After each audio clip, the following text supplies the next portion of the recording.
Hold up. This is backfiring. What do you wear? I'm not eating them.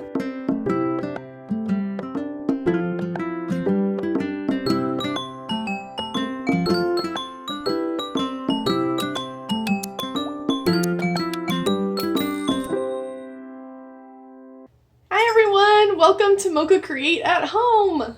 My name is Taylor and I am an educator at MOCA, and this is my cat, Roux. If this is your first time joining us for MOCACREATE at home, welcome, and if you've been with us before, welcome back. During MOCACREATE at home, we learn all about MOCA, the museum, our mission, what we document and share, and we make art together using supplies that you can find in your home. May is an important month because it's AAPI Heritage Month. AAPI stands for Asian American and Pacific Islander. AAPI Heritage Month is dedicated to honoring and celebrating the lives, culture, and important history of Asian Americans and Pacific Islander Americans in the US. Today, we'll be learning about some AAPI superheroes and even a real-life hero. And, of course, we'll be creating our own superhero personas and art projects. There are several important AAPI superheroes in the Marvel Universe in particular that we'll be learning about today. The first superhero has been getting a lot of attention lately, and that is ShangChi. There's been a lot of talk about this superhero because on September 3rd, Marvel is releasing Shang-Chi and the Legend of the Ten Rings. This is the first major superhero movie with an Asian American lead by a huge American film company and with a majority Asian cast. The comic book character of Shang-Chi was first created in 1973. According to Shang's backstory, his father raised him in China to be an incredible fighter and a deadly assassin. His father was part of an evil crime syndicate and essentially wanted to use Shang-Chi as a weapon. When Shang-Chi realized that he had been trained to work for an evil society, he decided to turn against his father. His superpowers come from his incredible skill in the martial arts. Shang-Chi is also naturally calm and skilled at meditating. Next, let's talk about Miss Marvel. Miss Marvel is a Pakistani-American teenager from Jersey City, New Jersey. She's obsessed with superheroes and, after getting radiated by an alien mist, discovers she has powers, shape-shifting and healing. She names herself Miss Marvel after her favorite superhero, Captain Marvel. Later this year, Disney Plus will be releasing a Miss Marvel TV show. And after that, she'll join Captain Marvel and other superheroes on the big screen. Last but not least, Jubilee. Jubilation Lee, who goes by Jubilee, grew up in Beverly Hills, California with her parents, who were Chinese immigrants. Jubilee was pretty mischievous as a teenager, and after getting into some trouble at the mall, she discovered that she had the ability to make things explode. Shortly after that, her parents were accidentally murdered by hitmen, and she did her best on her own until she was taken in by the X-Men. When she was part of the X-Men, she became really close friends with Wolverine. Now that we learned about all of those cool AAPI superheroes, we are going to create our own superhero personas and costume items.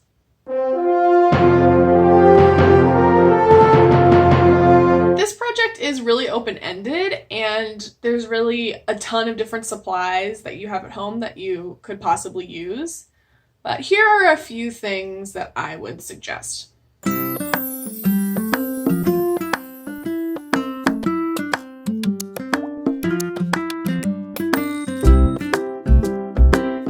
Now, when we think about a superhero persona, there are a few important things that we want to keep in mind. Really, the big question is, if you were a superhero, what would you be? Some smaller questions that will help you to answer that one big question are, what's your origin story, or where did you come from? What are your superpowers? What is your superhero name? What about a costume or a symbol? What or who do you fight against or fight for? I am going to make a superhero persona for a trailblazing Chinese American who really is already a hero. And that is writer, activist, and speaker Grace Lee Boggs. A little about Grace. After getting her PhD in 1940, Grace wanted to be a professor, but couldn't get a job because she was a woman and because she was Chinese American. Instead, she worked as a librarian in Chicago and started organizing people in her community to fight for their rights as tenants and renters. That was how she first got involved with activism, and she got more and more invested from there. In 1953, she married a Black auto worker and activist named James Boggs, and they moved to Detroit to continue their work as organizers and activists. Together, they founded Detroit Summer in 1992, turning abandoned lots into community gardens and teaching young people in cities about gardening and food and cleaning up and helping communities.